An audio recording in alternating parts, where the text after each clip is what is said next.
technology in general. I want to make this distinction between hard and soft progress, because often we think that the progress is only having some new gadget, some new device, some harder technology. But in fact, the progress is very important.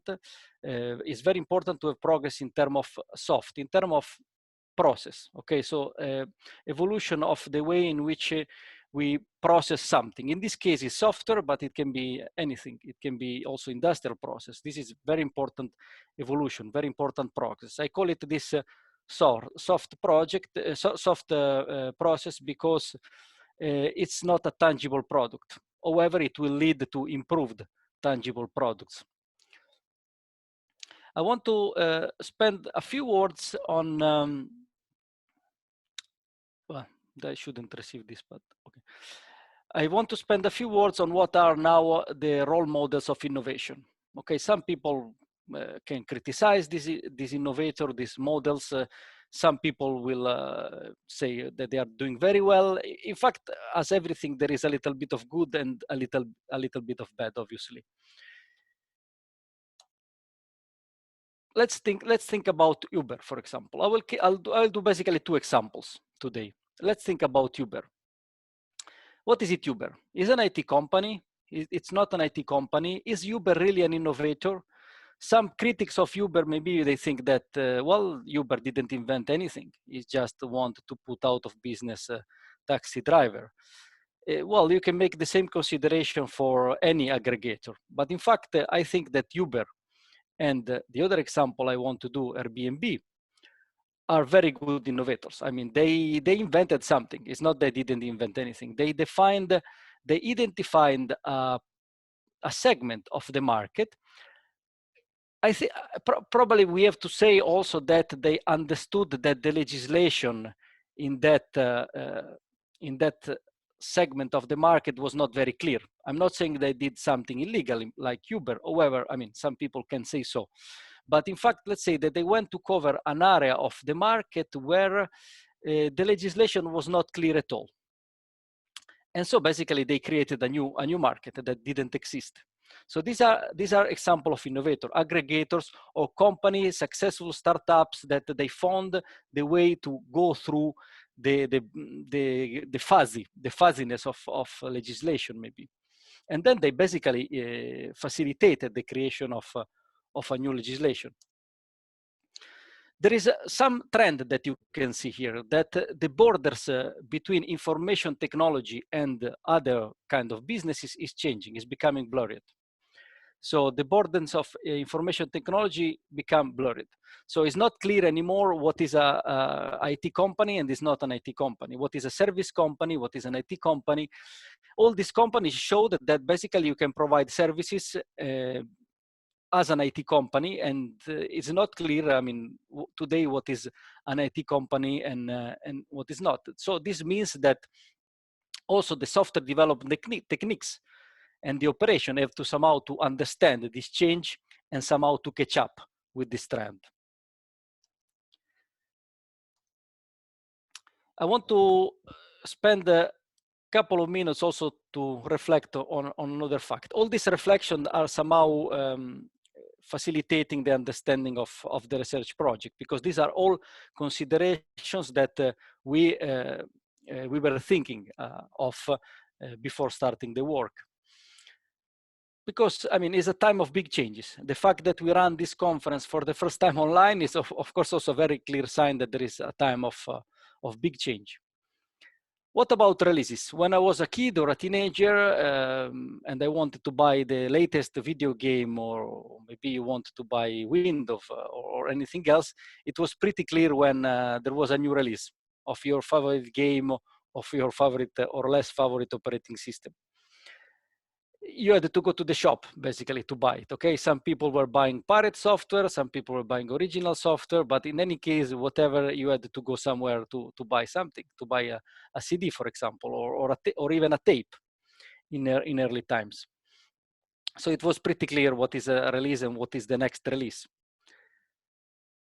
If we think about today, the services online, for example, let's consider the most notable search engine like Google or Yandex.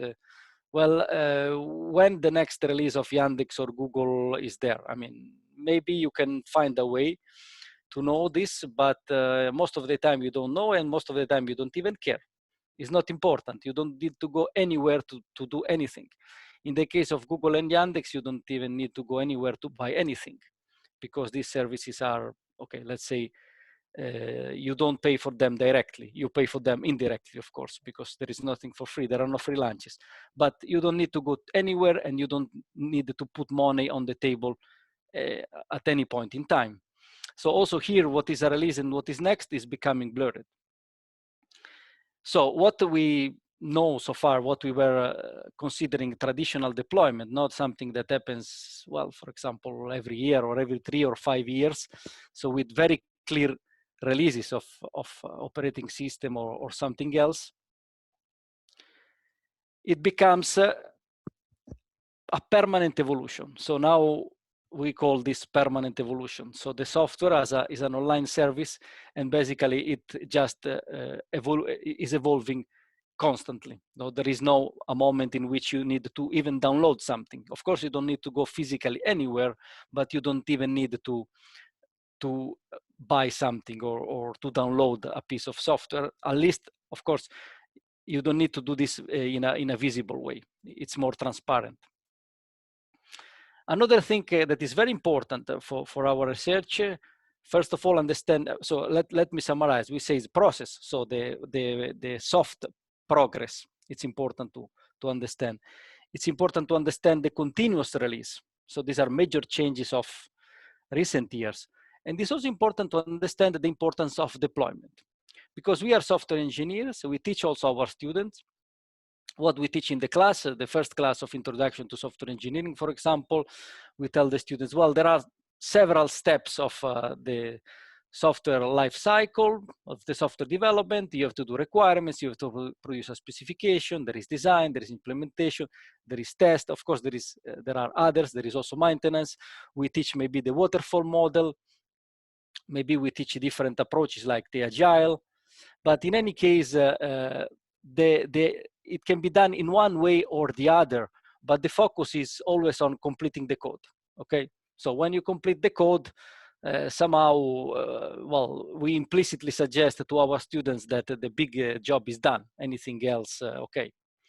It's important, but the important thing is to complete the code. But it is code complete doesn't really mean that the code is in production. And there is something that we often, as a software engineers, but also as a teachers, we undervalue, is the importance of deployment. Because for us, well, deployment, well, it can be done as long as the software is ready. Deployment is not such a big deal. But we need to rethink a little bit about this concept, because, well, for some people, the only issue is basically deployment. One example can be, for example, imagine that you are a big bank, and you really have zero problem to develop the ATM software, because you can outsource it somewhere. Maybe you outsource it to India or to Philippines or to some place where you think that you are smart because you are getting this for little money, I mean, for cheaper price. Okay, but this doesn't help you, because the important thing at that point, the critical point for you is to do the deployment. And deployment has to be in place. You cannot outsource it.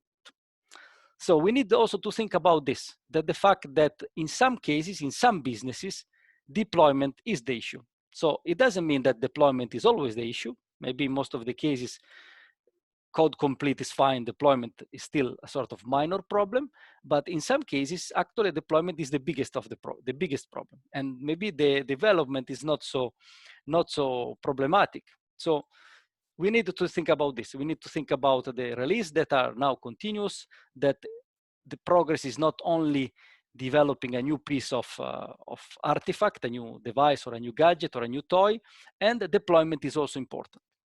With this understanding, now we also better understand the idea of DevOps. DevOps is philosophy, I mean, is agile operations, if you want, to eliminate the barriers between the development and the operations.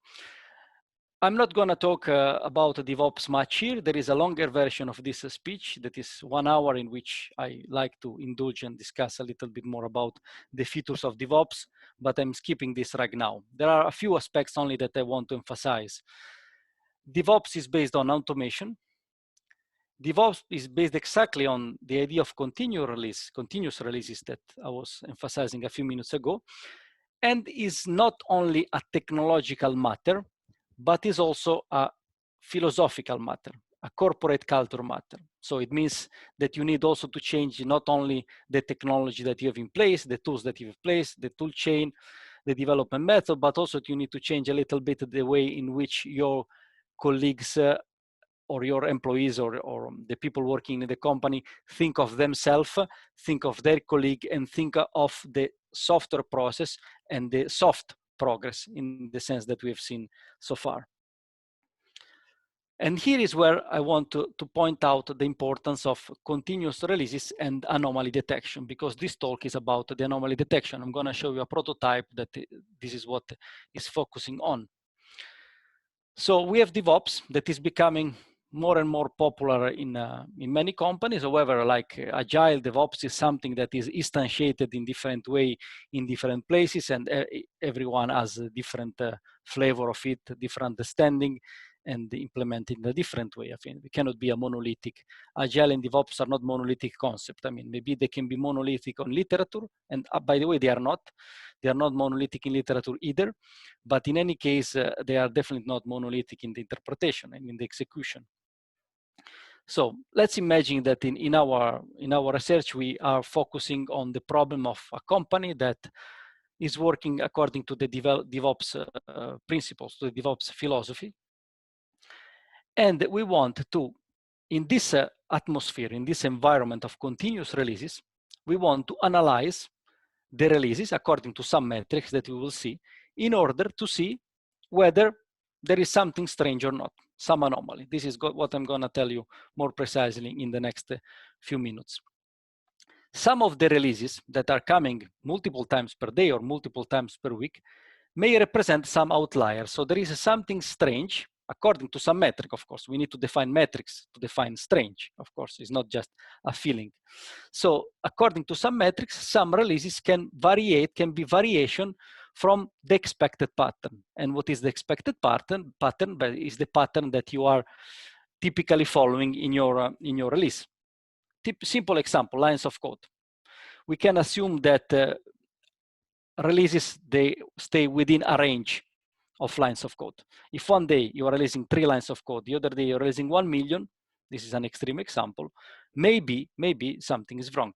I always saying maybe because the anomaly detection tool, that the one especially that we developed, is not meant to make automatic decisions. Okay, this is always in cooperation with human. So you raise a flag, you raise a concern, and the decision is always human made. Okay, so because it doesn't mean that if you one day you release much more lines of code, this means something wrong. But maybe in some cases may deserve some attention, this deviation, this variation. So spotting the outliers may help the developers in further testing before the release, and finally, ultimately, in improving the quality of software. So we know that in the DevOps toolchain, we have lots of data. This data can be ignored, can be stored, can be analyzed. One constant is that definitely they cannot be analyzed manually. So we need the machine learning, in fact. But we can extract automatically from the toolchain, the data generated by the toolchain, we can extract metrics. For example, line of codes after last release, failures in staging, and others that I will show you a little bit later in the talk. Some metrics, if put in context and analyzed by human, by developer, by expert developer, could in some cases indicate the risk of the future release. Of course, we need to find a way to be able to detect the possible problems before production. And this is what I'm going to tell you right now, because in fact, we will do this in the staging environment before the production. Anomaly detections is a set large set of techniques with a very, very large coverage in literature. There are entire books on this, to identifying outliers. Of course, the problem of anomaly detection is much, much older than DevOps, and much, much older than transaction anomalies detection. But maybe the example with which most of us are more familiar is exactly the bank cards, the credit card or the debit card. When you withdraw an unusual amount of cash, or you withdraw amount of cash in an unusual place, or maybe you do some strange purchases. I know cases of bank cards that were blocked because a person maybe in London in the morning is buying a flight with Alitalia in Milan. The day after, the few minutes after, or 1 hour after, goes to the shop and buys something. And maybe there is some strange way that the flight company is recording the transaction, and the algorithm identifies that 1 minute you were in Milan and the other after 1 hour you are in London, and this is definitely not a possible thing, and this looks like a fraud, and you get the card blocked. Of course, then you go to the bank, you identify yourself, the problem are solved, but it's a bit annoying. It happened to me in several occasions that you just get your card blocked and you don't know, don't know why. Because of course the algorithm for anomaly detection for bank cards, but also for releases and for our metrics, are not perfect. They have false positive and they have false negative. Okay, depending on how you want to be precise, you may tolerate more false positive, you may tolerate more false negatives. For example, in the bank system, probably it's preferable to have a few extra false positives. No, maybe it's annoying the client a bit, but it prevents frauds. But it shouldn't annoy the client too much, because if the false positive are 50% of the time, or even 10 or 20% of the time, this is definitely too much. But we have to accept that there will be false positives and false negatives. So anomaly detections, so anomalies that we can also call outliers, are variation from an expected norm. So unexpected pattern, something that we expect to happen, to follow a specific pattern indeed. Inliers instead is the opposite. So we call outliers and inliers. Inliers are the data that they behave as we expect. In the diagram, you see this is, for example, an anomaly. Whatever it is, the value, here you have time, over time you see that there is something strange. It doesn't mean that it's something really undesirable or something that you should do anything, but it's always important to signal something like this to the user, in this case to the developers team. How do you determine the outliers? Of course, you can determine by experience, and or, because it can be together, can be determined by machine learning algorithms. The combination is probably the best, when the machine learning, when the algorithm can give you, raise a flag, and the expert is analyzing what's going on. I mean, you cannot completely rely on machine learning. On the other side, you cannot only rely on experts, because there is just too much data to analyze. It's not possible to do this stuff manually. So only the cooperation, the peaceful cooperation between the machine and the human can bring result. Okay, so now we are going towards a world in which necessary cooperation, peaceful cooperation between humans and machines is absolutely necessary. It's already happening, and it will happen more and more. So yeah, we need to learn to live with the machines, and the machines somehow, let's say, they have to learn how to live with us. And it's only through peaceful cooperation of humans and machines that the future will be a positive one, without any dystopy like in movies like Terminators or so on. So what we want to do is release anomaly detection. So we want to cope with the fact that with continuous releases, as mentioned before, we are generating through the tool chain a large quantity of data. So we want to give an automatic support to developers to improve the quality of their software.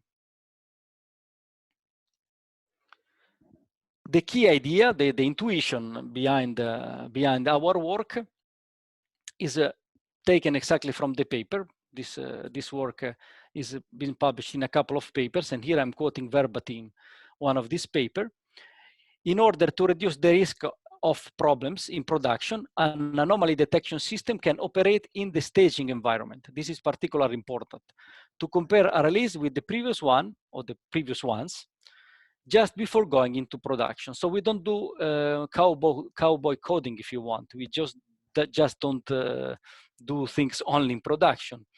Here we will work, and actually we are working on the staging environment. So you know, the staging environment is an environment that actually is a replica of the production environment in the same configuration of hardware, same software, same setting. And it allows you to make evaluation on your code before you actually go into production. So this is where we are operating the anomaly detection indeed. I don't have control over time, so please, Artyom, tell me when maybe 5 minutes left. We have 8 minutes. 8 minutes of okay, yeah. Thank you. Yeah, let me, because my watch is here. I will check my watch. Thank you. So this is the operating flow of the system. So of the prototype in particular, but this is the process. You know, I was talking before about evolution of process. It's important to have new efficient processes. This would be the process as it looks like when we are using the anomaly detection. So it's time for, sorry. No. What's happening? Sorry, I restart. I need this tag. So the day of the release comes. Of course, you can have more releases in the same day. The moment of the release is coming. So there is a set of metrics that are collected. The anomaly detection system is executed. Now at this point, there are two possible outcomes. So no anomaly is detected. In this case, we can immediately go into production, okay? Because the anomaly detector is just a further filter. If there is some alert by the anomaly detection system, is the team, the development team, that has to be alerted, because the anomalies now will be verified manually by the team with the right information. If the problem that has been identified is not real, there will be this time a manual release versus the automatic release that you could have if no anomaly is detected. If there is a problem that is really identified, then the release will be suspended and the team has to fix the problem. So this is the idea. And of course, to do this, we need machine learning, because the manual inspection is literally impossible. I mean, you cannot have several releases per day, per week, and thinking that the human expertise, the human knowledge can one by one verify all the releases according to all the metrics and identify the problems. So only, again, a combination of human and machine can bring solve the problem, can improve the quality of software in this case. And the machine learning will help us in having human-made assistant decision and providing tool support for this kind of decision. This is why we need machine learning. What I want to go, what I'm going to show you now in the last few minutes, 4 or 5 minutes, is what we did. Okay, I gave you a large introduction on what are the basic concepts behind our work, how the system should work, and now I will show you that we already started working on a proof of concept. Of course, we are continuing working, because now you will see the limitation of our system. Well, mostly the limitation is not in the system, mostly the limitation is in the data set. So now we are working with a resident company of Innopolis to collect a proper data set, because this data set is a data set basically we create ourselves, a little bit artificially, just for the purpose of testing the system. In order to test the system, we also create a space viewer. Space viewer is a simple application, is a simple development project that gave us the complete control on the situation. So basically, we create our application in order to have complete control over the experimentation and the development of the research. It's a simple platform that basically you can play with images of space mission. So we are using the NASA API, it's an open API. So we can just play and visualize some of these pictures that are available from NASA. And then we called our system Space Viewer Anomaly Detection System.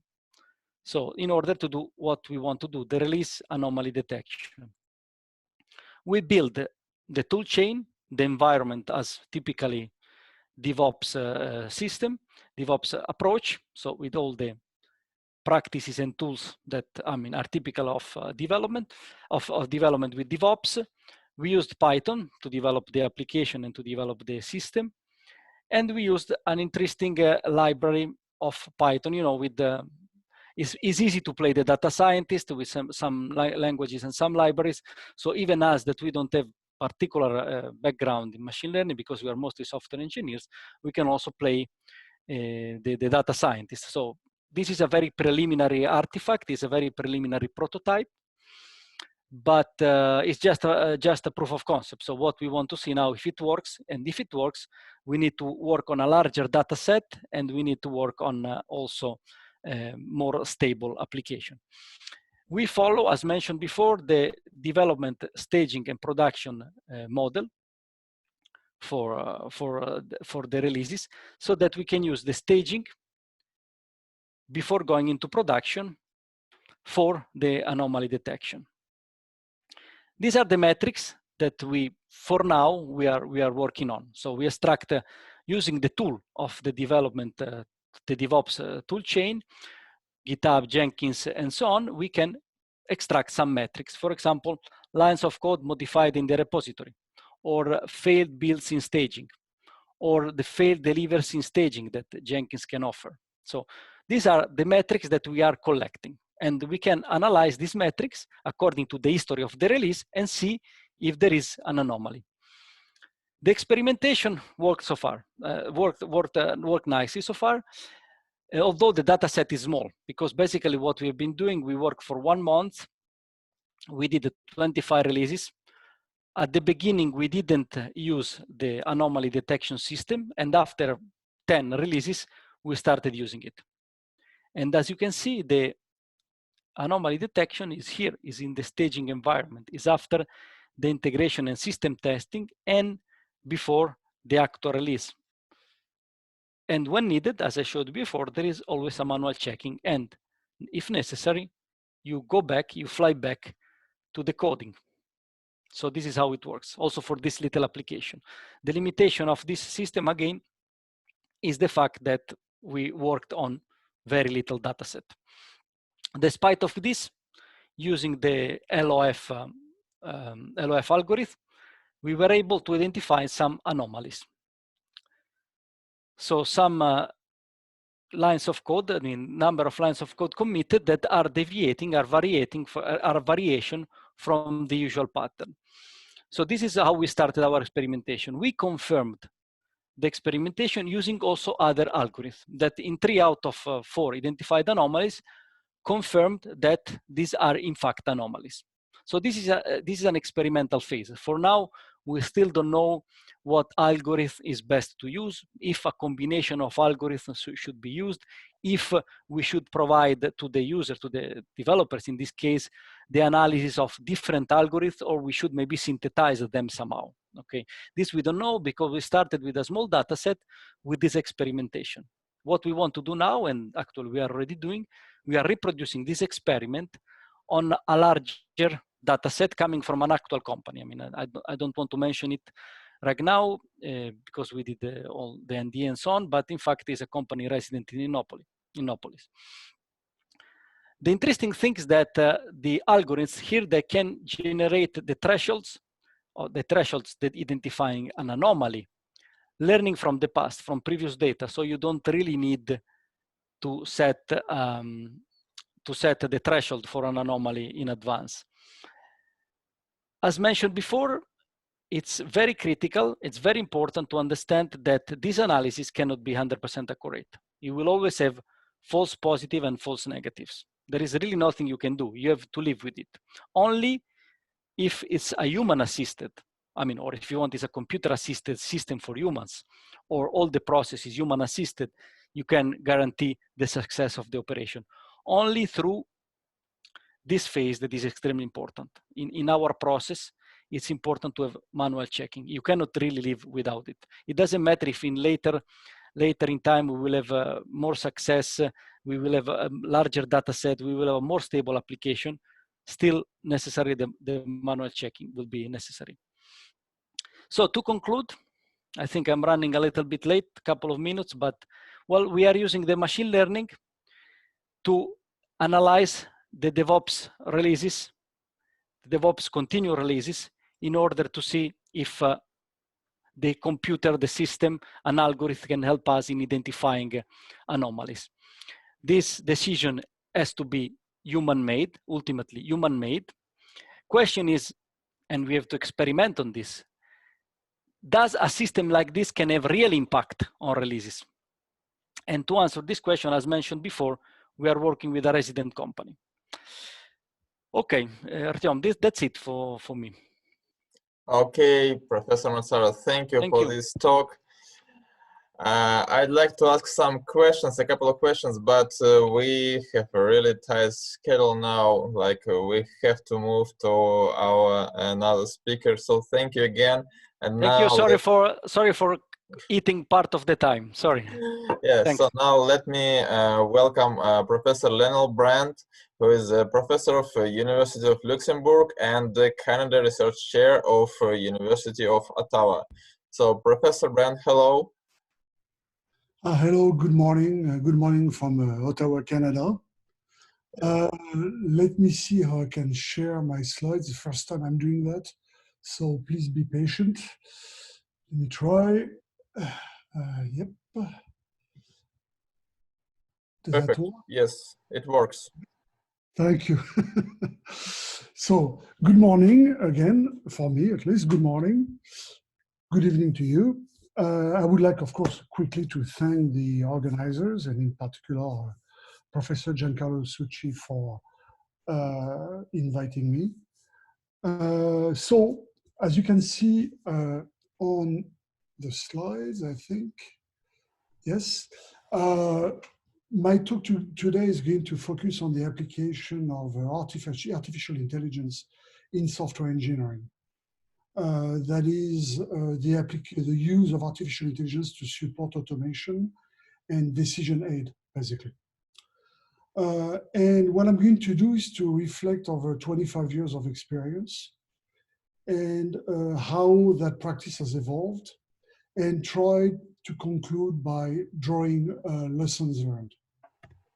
So the talk is short, so I will not go into great technical details, but I'll try to nevertheless show you a few technical aspects.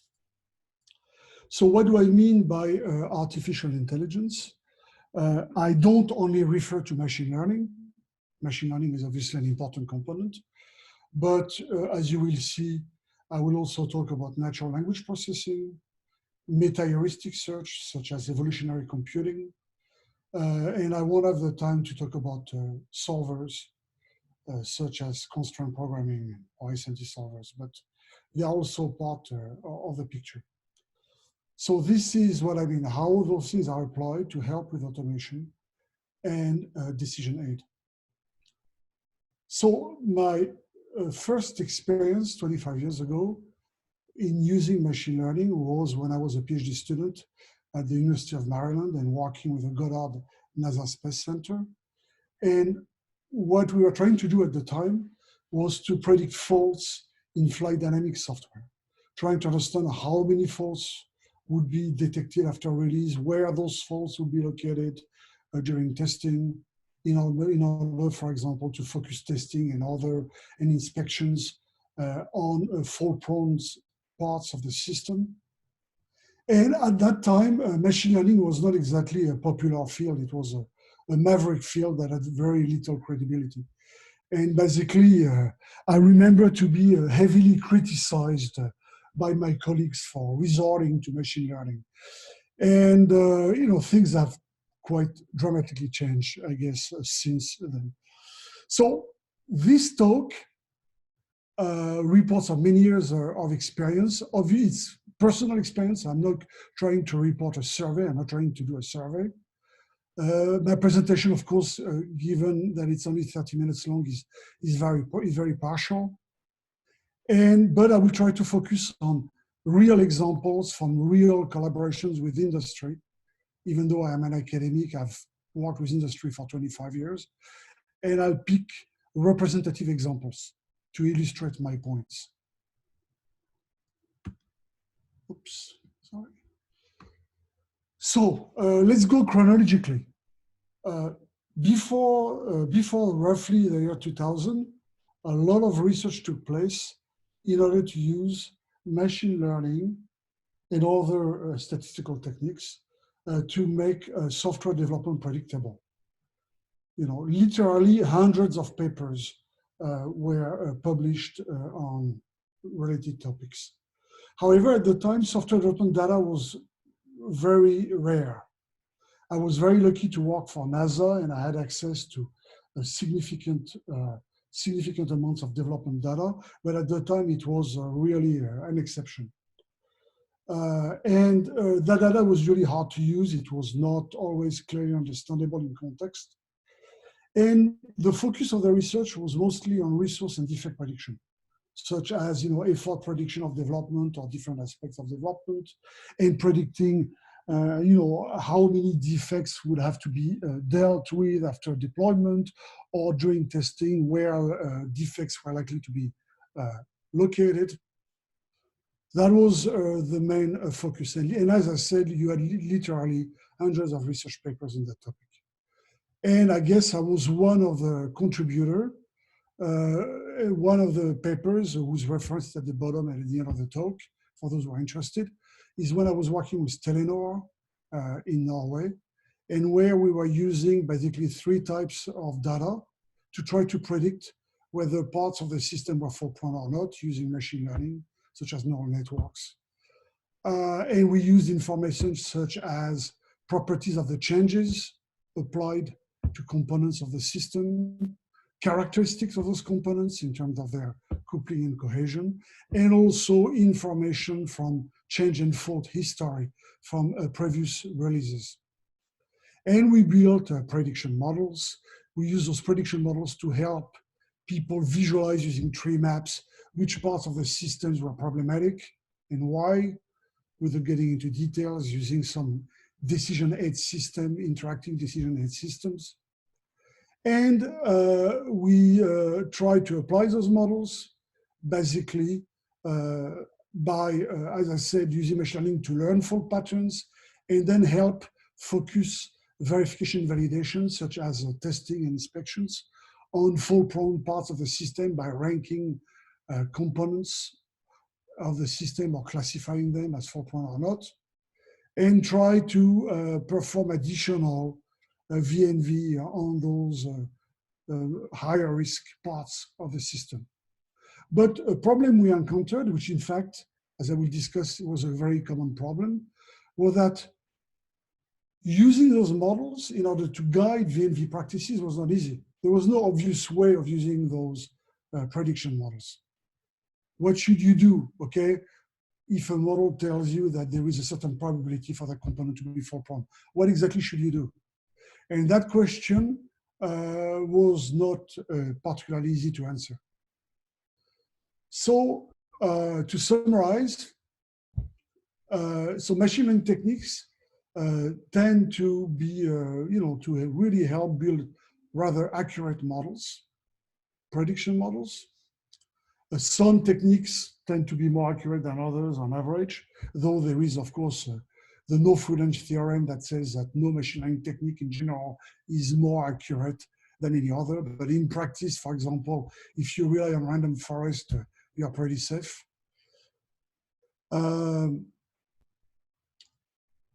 They tend to be more flexible than purely statistical approaches for various reasons.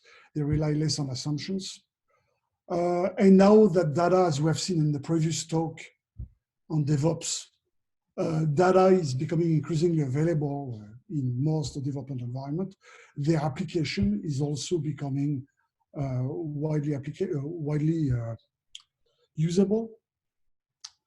And this has led in the research community to the development of a very large community called mining software repositories, which exactly does this, basically applying machine learning in helping decisions during software development.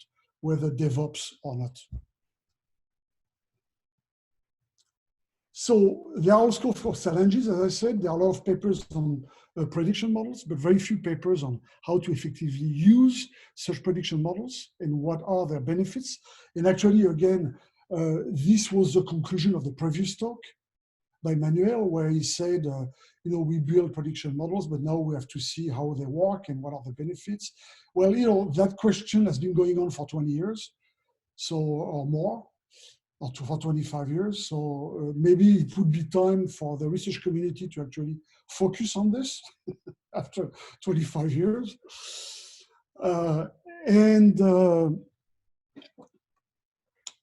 So that question is far from obvious.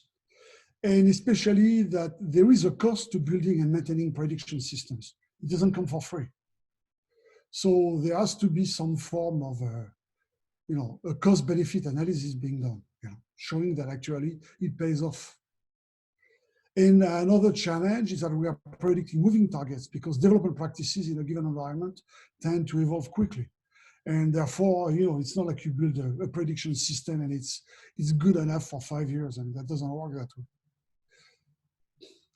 After the years 2000, there was a period that I call the rise of search-based software engineering. So what is that for those who are not acquainted? What is SBSE? I'll try to explain that. So what happened is that in many problems, automation problems in software engineering, such as test case generation, refactoring, requirements prioritization when there are requirements, there was no scalable practical solution that could be used. Usually, the type of solvers that were available were not really directly applicable because of the assumptions they relied on, the type of constraint solving they could do, the type of optimization they could do. And however, people noticed that many automation problems in software engineering could be re-expressed as search problems. And by when I talk about search, I'm referring to meta-heuristic search. We'll give examples next. I mean, such as techniques from evolutionary computing, such as genetic algorithms. Another word for it is stochastic optimization.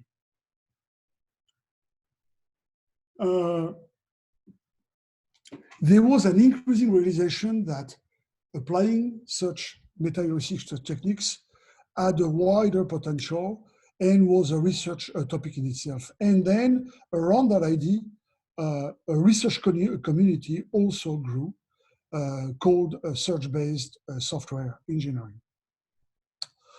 So to get into more details, by search, what we mean is roughly, I mean, as you can imagine, you are probably acquainted with that, is that you have some form of fitness functions that somehow guides you towards a solution, whether it's a solution to generate test data, whether it's a refactoring solution, a requirements prioritization solution, and you are trying to find a global optimum for that fitness function, and while avoiding local optima. And there are many, of course, techniques. There are mathematical approaches to this, and there are meta-heuristic search techniques, such as evolutionary computing. And in particular, an algorithm that you're probably familiar with is a genetic algorithm that tries to emulate you know, evolution theory in order to evolve a solution to a given search problem through things like natural selection, reproduction, mutation, and iteration. So there are many applications of search, of meta-heuristic search. As I said, I've mentioned them already. I mentioned requirement prioritization, refactoring, test automation, such as test generation, but also, for example, program repair is very common. There are a lot of papers on that and many other things. My first SBSE paper was at the SICI conference. I don't even know if it still exists. Software Engineering, Knowledge Engineering Conference in 2002, where we tried to find in object-oriented system optimal integration orders to facilitate integration testing. I remember I gave my talk in that magical island of Ischia in Italy, so that's why I remember very well that presentation. I forgot most of my presentation over the years, but that one I can remember it. Anyway, I wrote dozens and dozens of articles since then, and not because I am fond or I'm particularly acquainted and fond of meta-heuristic search techniques. I don't care, I use whatever technique works. But because I've noticed in my research collaborations with industries that for many, many problems, as I'm going to show you next on an example, this happened to be a central component of the solution I needed. So here is an example, a relatively recent example, where I worked with a company on testing advanced driver assistance systems. So you know what those systems are. An example of such system is an automated emergency braking system, but there are many others, such as pedestrian protection systems.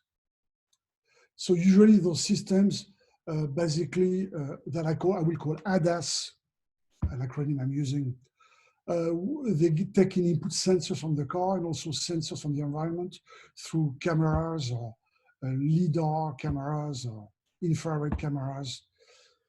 And they make decisions and send control command to actuators, such as the braking system, the throttle, and other things. And the question, of course, is how to test such system. And it's very, very complicated, very challenging, because there is many varied environments in which the car can be driven in terms of road topology, weather conditions, and etc. There is a huge number of scenarios that are determined by the trajectories of cars and pedestrians on the road. However, those systems, of course, play increasingly a critical role, especially if we want to deploy them on the road, as is increasingly the case, and they must comply with functional safety standards. So this is a big, very, very challenging problem. And in that project, our goal was to develop automated testing techniques to help engineers efficiently and effectively explore the complex scenario space of possible scenario that the car was faced with, and identify critical failure revealing test scenarios in some automated way. Plus, characterize the input condition that led to safety violations. Because as you can imagine, in that context, safety analysis and risk analysis are very important. And those systems usually, by the way, are based on machine learning. Not always deep learning, but machine learning. So as I said, an example of such system is an emergency braking system where sensors are used to identify object position and speed in the field of view of the car. Then a camera, which contains software recognition software or image analysis software, tries to identify whether or not, for example, that object is a pedestrian, and depending on that, the system sends brake control commands with a certain force. An example of safety violations that we are looking for when we are testing is that such a system should properly detect a pedestrian. If such a system properly detects a pedestrian in front of the car with a high degree of certainty or with a high probability and applies braking, and an accident still happens, there is a violation if the car hits the pedestrian at a relatively high speed, which has to be determined, maybe above, let's say, 30 kilometers an hour. And we want to avoid such scenarios, and we want to make sure that such scenarios are not possible, and if they are possible, under which conditions they are possible. And that's the goal of the technique, automated technique that we devised, was to do this. Testing, of course, can be done on the road, but this is time-consuming, expensive, and in many cases unsafe. So usually, a lot of testing is taking place using simulators that basically model the physical aspects of the environment and the car. And they are such commercial and open source, by the way, simulators. This is an open source conference. So an open source system is called Carla. It's a simulator to do exactly this.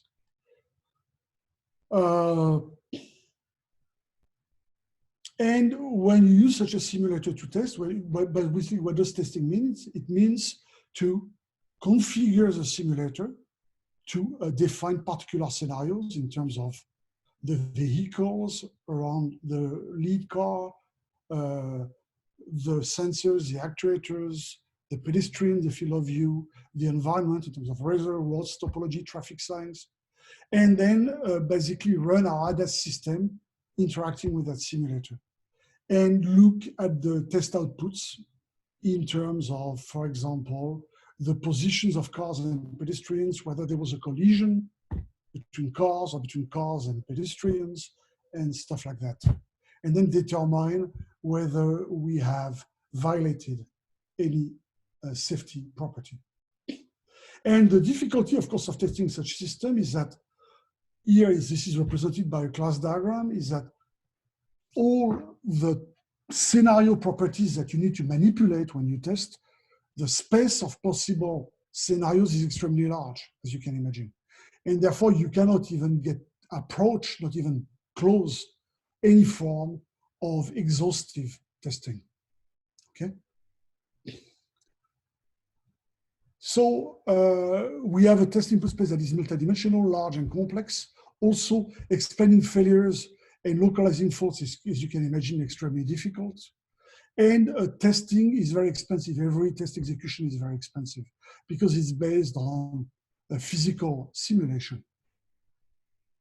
So we used, as I said before, this was an example, we used a genetic algorithm, a particular form of genetic algorithm when we are doing multi-objective search. And in our case here, it's multi-objective because we are trying to minimize or maximize different things. We are trying to minimize in the scenario the distance between the pedestrian and the field of view of the car speed at the time of collision, if there is collision, and the probability that the object is detected by the camera as being a pedestrian. And this is the type of objective functions that we care about when we try to violate the safety property I've mentioned before. And we combine genetic algorithm with decision tree classification algorithms, which is a simple form of machine learning algorithm. And at each search iteration, we call our simulator to compute the objective functions. So as you can imagine, testing is expensive. And if I try to illustrate in a simplistic way what that means, so let's assume we have a two-dimensional search space. Of course, in our case, we have hundreds of dimensions. We randomly generate initial scenarios. We assess their fitness according to their fitness functions. Based on that, we try to identify parts of the scenario space using classification trees that are higher risk of safety violation. We focus our search on those higher risk parts of the space. We breed solutions to generate new scenarios, like it is usually the case when you use genetic algorithms, to try to generate scenarios that are increasingly worse in terms of fitness, or increasingly likely to violate safety properties. And we iterate for a while until we run out of computational resources or we find what we are looking for. And so using search or using SBSE in general, now trying to generalize, is effective to automate a wide variety of software engineering tasks, based on my experience. It's potentially also scalable because there is no exhaustive search, as opposed to more exhaustive techniques, various solvers that are exhaustive in nature. And it can be very effective under certain conditions that I don't have the time to discuss. It can be effectively parallelized. That type of search is very easy to parallelize. And it's much more versatile than mathematical optimization techniques. That's why it's widely applicable to a large set of problems. The challenge is that when those techniques are heuristics, then they have to be validated. And usually validation involves large experiments that are very computationally expensive and require access to high performance computers. And often you have to tailor such algorithms. I mean, it requires some expertise to have the right type of such algorithm for the right problem. Same thing for defining fitness functions. Often those fitness functions are a trade-off between their computational complexity and their precision.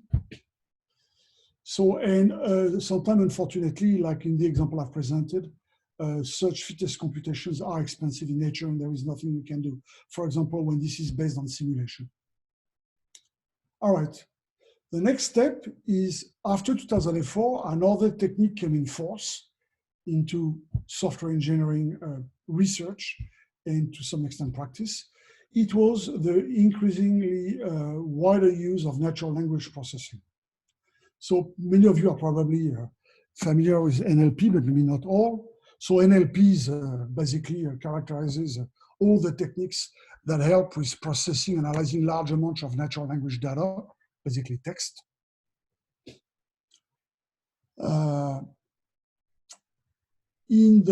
Over the last 15 years, it has drastically evolved by being rule-based to statistical NLP. That is NLP based on machine learning, and it has become extremely powerful. I mean, what you can do with NLP now has nothing to do with what you could do 10 years ago. There are many, many techniques. NLP is not one technique, it's a set of techniques that you have used together that you may have heard of, such as constituency parsing, dependency parsing, semantic parsing. And as I said, NLP has made huge leaps forward, and it's now widely applicable to many problems, which was not the case even, 10 years ago.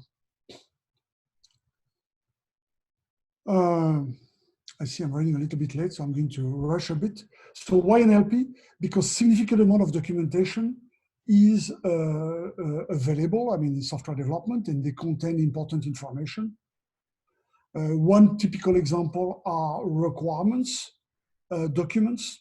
I know it may not be, very present in some type of system, but for example, in cyber-physical systems, this is very common, and those requirements documents play a very important role.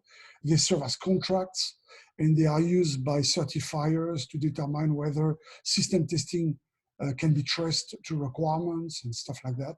And it's not going to change anytime soon. They are going to remain in a natural language form.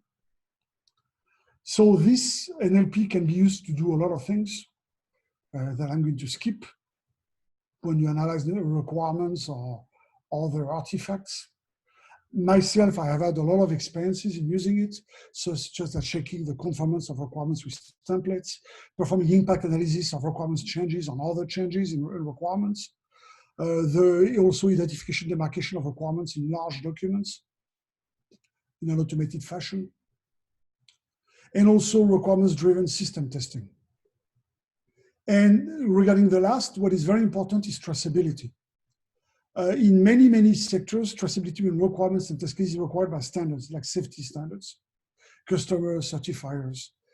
And requirements change a lot, and people handle huge traceability matrices, and this is just not usable. And there's been a lot of academic work on automatically matching requirements and test cases, but it doesn't really work. And I had a project in the automotive domain where we had to deal with this. So that was exactly the same problem. And what we decided to do is to support the test generation of system test cases from requirements in natural language and have traceability as a byproduct. The problem, of course, is the natural requirements. We know what the problems are incomplete and ambiguous and all that. But we had to stick to natural language for many practical reasons. But we had to find the right balance. And so we relied on what we call restricted use cases. So a technique called RUCM, there are use case specifications that people use and our partners in the automotive domain use, but they are a bit more structured and a bit more restricted. And I don't have the time to go through that, unfortunately. But of course, there is a tool based on NLP to check compliance of the written use cases to that methodology. And the reason why we did that was to have more analyzable use case specifications. And I don't have the time to go through the details, but this is what it looks like. And basically, we used NLP to extract information from such use cases, information about test inputs and test outputs, about constraints that had to be solved to generate test data and therefore test cases, to generate therefore test models that could be used for test automation. And all of this was based on NLP. And we developed a tool, and I'll share the slides, to do that. We use very advanced NLP techniques to transform natural language constraints into constraints that could be used, mathematical constraints that could be used to generate test data. And so to summarize, in my experience, NLP is increasingly powerful, can be applied to many problems. Of course, it has challenges. and you cannot expect it to be perfect. And therefore, there has to be always a human in the loop. So, as we have seen, but I will not go through details, I will skip some slides. When we use AI to automate tasks, for example, we have to use a combination of techniques. It's not just about machine learning. It's not just about meta-heuristic search. It's not just about NLP. Usually it's a combination of other things. And there are many, many other examples that I could have given you. Unfortunately, I think I'll have to skip the next example. It was about requirements demarcation, where we use natural language processing and machine learning together in some smart way to identify in large documents requirements. And there are many, many other projects I could have gone through, but let me conclude. So meta-heuristic search is extremely useful because most automation problems can be re-expressed into search problems or stochastic optimization problems. It's very versatile, it's parallelizable, and there are many algorithms that match various situations. But it's not always easy to use and deploy for practitioners, and therefore it needs to be embedded in some usable system. Machine learning helps guide search by learning interesting parts of the search space on the go. It complements NLP when there are no deterministic rules that are possible to use, and you need to extract information and make decisions from textual information. And it helps understand actionable patterns in software engineering data. For example, interpret test results, support debugging by understanding failure conditions. NLP help, of course, exploit information in natural language, which is very common in software engineering, and therefore push the automation border further. Extract useful features for machine learning from text, and compute also fitness functions, but I haven't the time to talk about that. And therefore, the role ahead is that AI plays a key role in automating many software engineering tasks and helping decision support.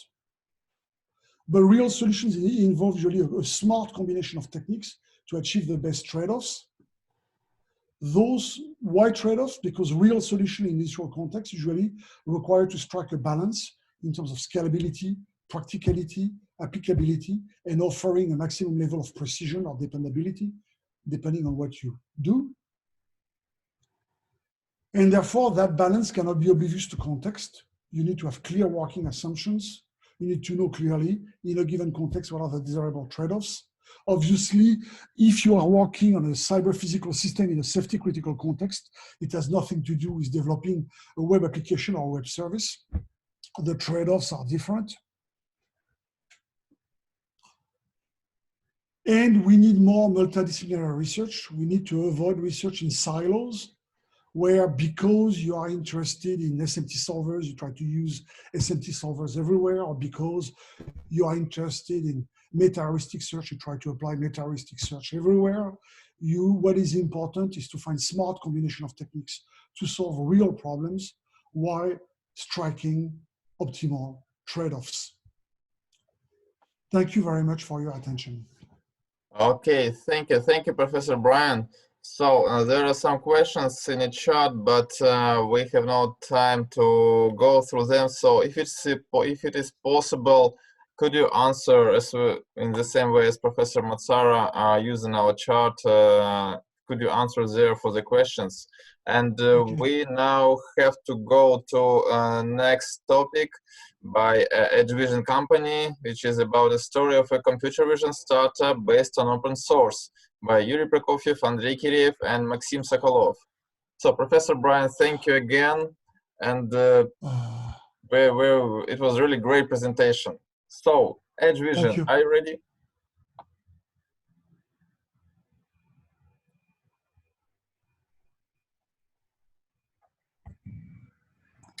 Yes. Do you hear me well? Yes, now we can hear you. All right. Do you see me share screen? Yes, sure. All right, great. Okay then. Well, let me introduce myself. I'm Yuri. I'm a software engineer at EdgeVision, and I'm here with a small topic, open source on the edge. So first of all, let's go over the main points of what is an edge computing and why it might be efficient to move computational functionality toward to the edge. As it says on Wikipedia, edge computing is a distributed computing paradigm which brings computation and data storage closer to the location where it is needed. So why and when it might be necessary? Well, at first, it speeds up a response time on some event. We don't want to be late with reaction to the incident event. In that way, we might miss the whole point of the system. So faster we get notified, faster we respond. It might save lives or money. Instead of sending video stream, for example, to the server running far away from the place where the event occurred, it just might take long time. It might work if there is no internet at all, and it helps save bandwidth. So basically, we can place the system literally in the field, and it will just work fine there. Data processed on the edge device never leaves private domains, so we have no problems with any legal aspects of data processing. But there are some drawbacks and caveats on that approach. One of the main problems is the processing power. Each point of interest has to be supplied with the set of our hardware. So the expenses obviously are much higher than if the hardware was set in the server room. Therefore, the process of choosing the right units to run our software on should be very careful.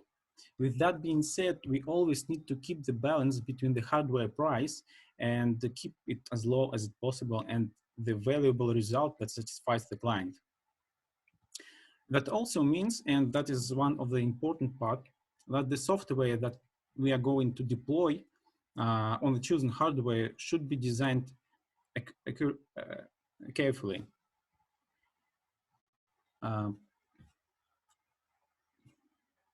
And here comes the main topic of the talk, open source software.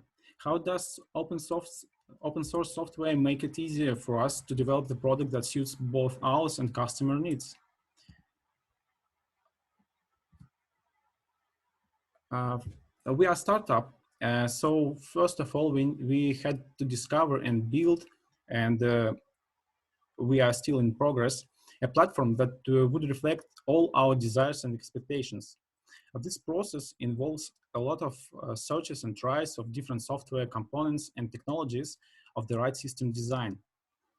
In that phase, the ability to try things rapidly is vital for the startup because we need to check our hypothesis as fast as possible and come up with some kind of MVP. How does open source software helps us with that? There are plenty of materials, conference videos explaining how to use one or another software product, and the vast majority of them are open sourced. It is easier to look through them and find the right one. There are also a lot of information on the project condition, whether the community is maintaining it, are there a lot of bugs, and how quickly they are fixed. It is easy to find and fix a bug or find a better solution to make software better if there are thousands of eyes looking through the code. The next thing is security issues. Since our product is aimed to work in a client perimeter, it is highly important to have the ability to scan and check the source code for presence of some kind of malicious behavior before deployment. And I think that is obvious. The next thing to consider is licensing requirements. It would have been overwhelming to manage all the product licenses on all the edge points for different clients. So here is a stack example. And some of these products we are using currently, and we can switch almost easily onto some other products in case it is needed. And obviously this list is not content. Okay, I'm done. This, as I said, it was a short topic, so I let's give a word to the next speaker. And after that, we can come back for questions.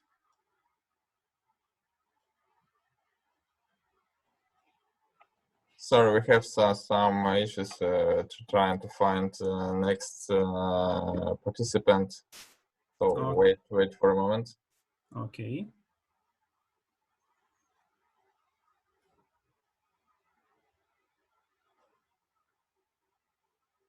He has some issues with join our room, so we can wait for a minute, or if it is possible, maybe we can continue.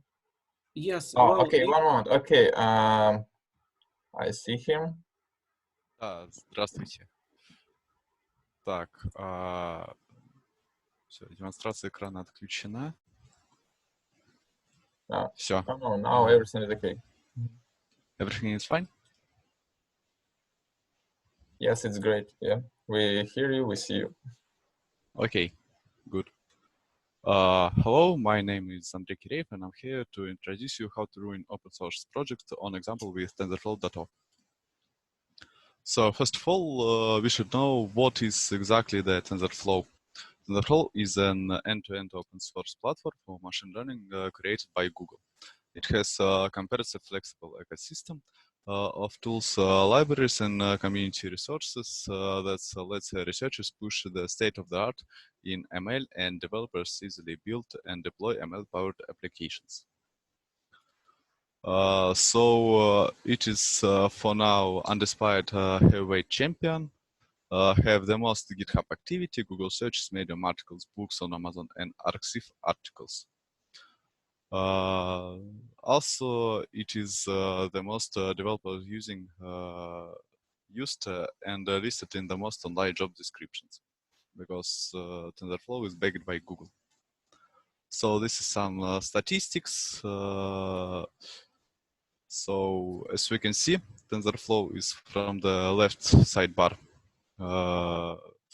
And it's almost always higher than the others. This is Google Trends for PyTorch, TensorFlow, Keras, and Kathy.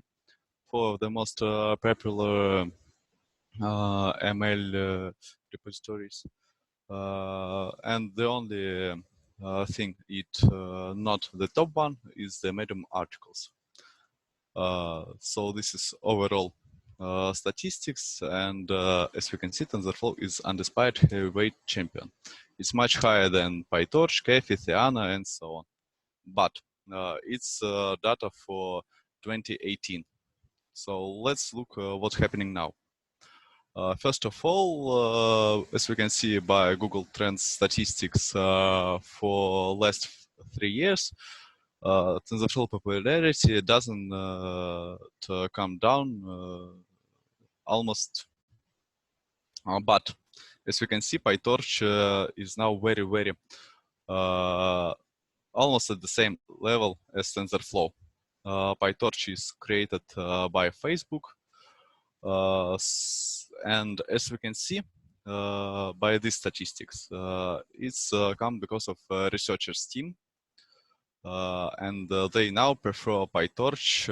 In some papers, it was almost 3-to-1 relation between papers which used PyTorch to papers which used TensorFlow. So what happened? Let's discuss a little bit about TensorFlow and PyTorch and the difference. First of all, PyTorch is preferred for researchers because its simplicity, it is very similar to NumPy, very Pythonic, and integrate easily with the rest of the Python ecosystem. It have great IP. Most researchers prefer its to TensorFlow IP. This is practically because PyTorch is better designed and because TensorFlow has handicapped itself by switching IPs so many times. Also, it has almost the same performance as TensorFlow because they used the same low-level library to integrate the solution in hardware. So TensorFlow preferred by industry, by productions. This is several reasons. First of all, no Python, because some companies will run servers for which the overhead of Python runtime is too much to take. Second is mobile. You can't embed Python interpreter in your mobile binary. And serving, a catch-all for features like no downtime updates of model switching between models seamlessly, batching at prediction time, and so on. But for now, frameworks converge. PyTorch introduced its JIT compiler and Torch script. Thus, introducing graph-based features, it's much better for optimization and so on. Now, this solution is work almost very similar to TensorFlow, like a way to compute models and so on.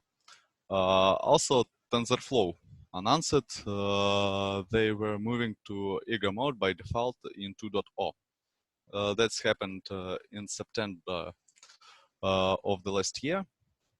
So eager mode is Python-like computing, and it's way much easier to debug. So potentially, researcher is now much easier to work with TensorFlow than it was before. So what is the main changes in TensorFlow.o? First of all is TensorFlow eager, which we already discussed, and IP cleanup. Many IPs are either gone or moved in TensorFlow.r. So what happened next with its release? First of all, there were a lot of problems with upgrading old code and pipelines, upgrading old models to TensorFlow.o. Not clear tutorials were introduced, so only for TensorFlow.o there are 400 open issues on GitHub and 900 closed. After this, were already introduced TensorFlow.1, 2.1, and TensorFlow 2.2 is announced. So, what is the current state of ML frameworks? PyTorch has the research market and is trying to extend this success to industry. TensorFlow, otherwise, on the other side, is trying to stem its losses in the research community without sacrificing too much of its production capabilities.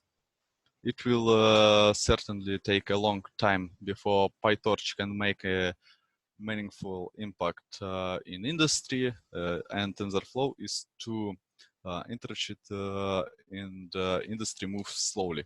However, the transition from TensorFlow 1.0 to 2.0 will be difficult and provides a natural point for companies to evaluate PyTorch. This is several questions which is very unclear now, but time will tell which one is better, PyTorch or TensorFlow. So what is the result? First of all, we can see what TensorFlow lost the majority in the research community because of not clear RP and because low simplicity. Also, will TensorFlow 2.0 solve these problems? Time will tell. We don't really know for now. And what should you do to avoid it? So if you're trying to go on not empty market, you better to look on the most popular players, define the problems and make solutions without them, as PyTorch does with TensorFlow. But do not forget that TensorFlow have Facebook backup. So this is it. This is all for now. Thank you. Have you got any questions? Okay, thank you. So I know whether you plan one more presentation from EdgeVision, or you shortcut? Yes, we have one more presentation. Oh, Okay. so Question. It will be like a question after each talk, right? You Yes. expect. Well, to be honest, it's better to post questions in the chat, and if it is possible for the speakers for now, for out-of-the-box speakers, to answer them in the chat as far as we run out of time. So please continue with presentations, and let's use our chat to its maximum power. Hello, everyone. My name is Maxim Sokolov, and I'm CTO at EdgeVision, and I will continue to talk about computer vision in common and open source in computer vision. And the most popular library for this is OpenCV, and we use OpenCV every day, and it's a reason why I want to talk about it and analyzed facts which allows to OpenCV be one of the popular library in the world. Today we will talk about facts about OpenCV, history of OpenCV from Intel to open source and back, why is OpenCV so popular, and how to grow up your own library. First of all, OpenCV is open source computer vision library, which allows to create enterprise computer vision applications in different fields like face detection, object detection, object tracking, etc. OpenCV includes more than 2,000 of classic and state-of-the-art algorithms, and the most fields of computer vision like object detection, object tracking, working in 3D spaces, optical flow, etc. Also, it includes model to working with deep learning neural networks, because it's state-of-the-art direction of computer vision. Also, OpenCV has more than 18 millions of downloads, and it has bindings to the most popular programming languages for enterprise like C++, Python, and Java, and supports the most popular operating systems. Also, it has BSD license, which allows to use OpenCV in commercial applications. Also, OpenCV has a good support model in documentation and tutorials directions. OpenCV has a big amount of modules from bottom, like core modules, which has data structures and matrix transformations for images, and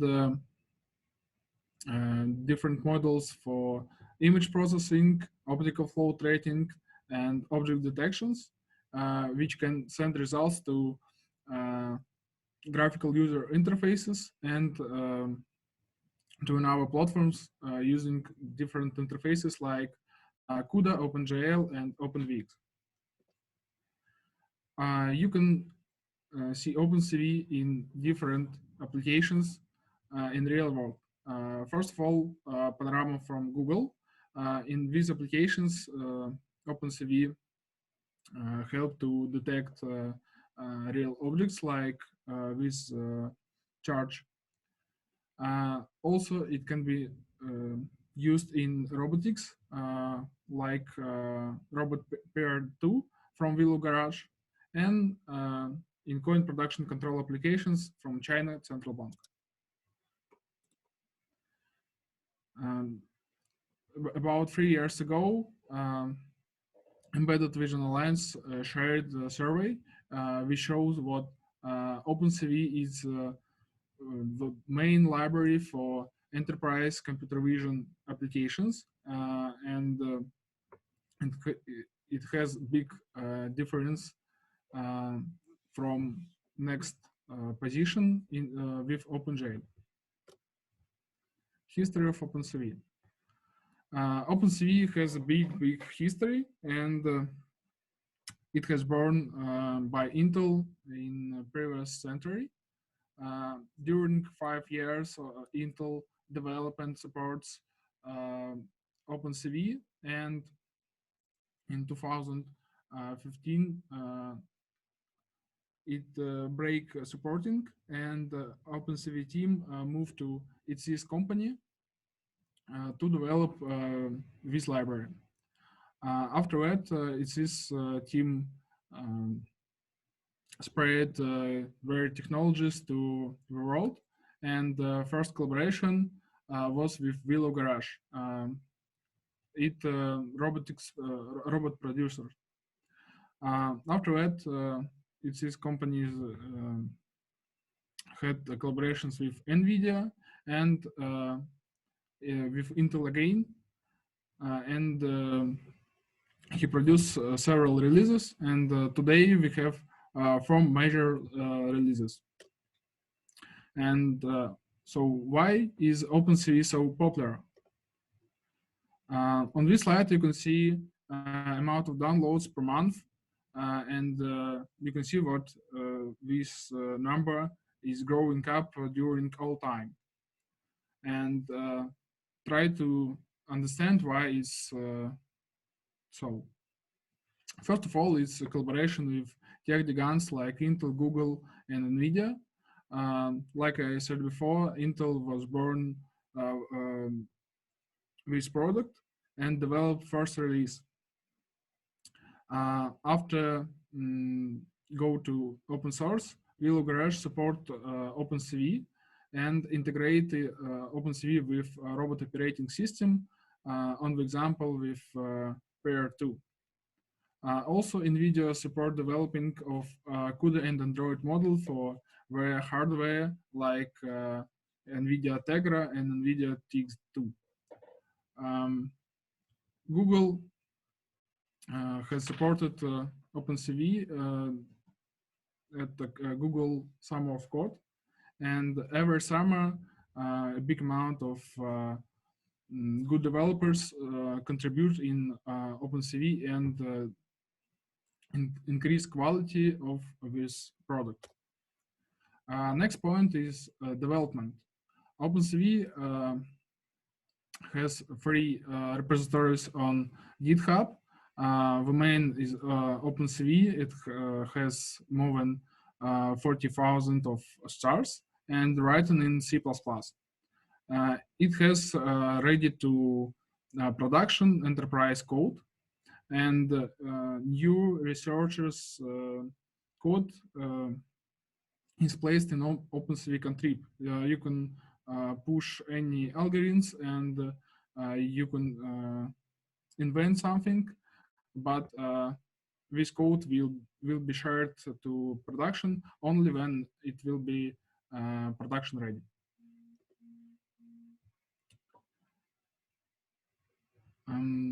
For increased quality, OpenCV team includes continuous integration, and every pull request use this tool for check quality of code, and OpenCV team every commit increase code coverage.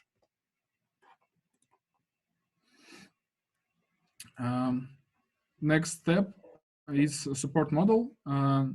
OpenCV has a beautiful document site with deep document docs about every model and every method, and it has a site for questions, and it's really works because on the most questions it has answers.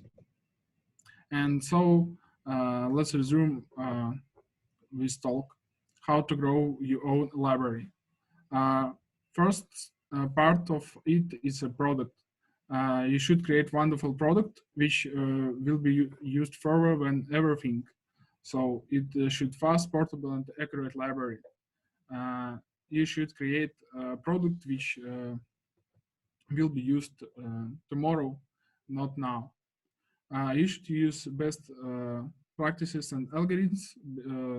It allows to be used in enterprise, and you should integrate with others like platforms, languages, and hardware, because you can't create a beautiful product in isolation. Next part is communication. You should communicate with different part of this technical world. First of all, it's tech giants, if you can, of course. It allows to share your library, your product. You should create good enough standards and licenses, and the industry can use it in own work. You should be good to academics, because mainly researchers want to use very easy to write code. And also you should communicate with contributors and community, because contributors will develop your product and increase quality and size of your product. And of course, you should has very good development. You should documentate, test your code, create good documentation, tutorials, and develop easy to use shells like packages and user interfaces. Thank you for your attention. You can write me to Telegram and email. Thanks. Okay, Maxim, thank you. So it was quite interesting observation of open source libraries for machine learning and for machine vision from your team. Well, so it looks like our out-of-the-box session for today is over. And I'd like to say again, thank you for our authors, for our speakers. It was very intensive part of our conference, and we survived, and we're ready to go further. So I give my word to Giancarlo Succi. Professor, are you here?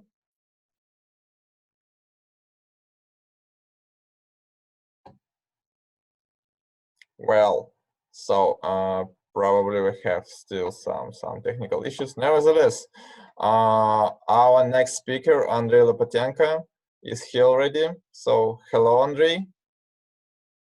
Hello, do you hear me? Yes, I hear you pretty well. So give me a few seconds. I will introduce you. So Andrei is the vice president of Zillow Group. And now he'll give us a speech which is titled "How to Build Multi-Billion Search Engines Using Open Source Technologies." So we are waiting to listen to how we can do it. So you're welcome. Hello, good. Perhaps in Moscow it's good evening. It's good. It's here 8 o'clock in the United States West Coast. Let me share my screen. 1 second. Google Chrome. Share. Do you see my screen? Hello. Oh yes. We hear and see you pretty well. Yes, we see your screen. Okay, let me move to 1 second. Share. No, 1 second. I want to go to presentation mode. Okay. Hi. So basically, I would like to give a talk and demonstrate. I will explain in more details in a few minutes how to build multi-billion search engines using open source technologies, and how what benefits you get using from open source, and actually what are limits of open source, so also and how to overcome them. So a little bit about myself. I was a core contributor to Google Search, started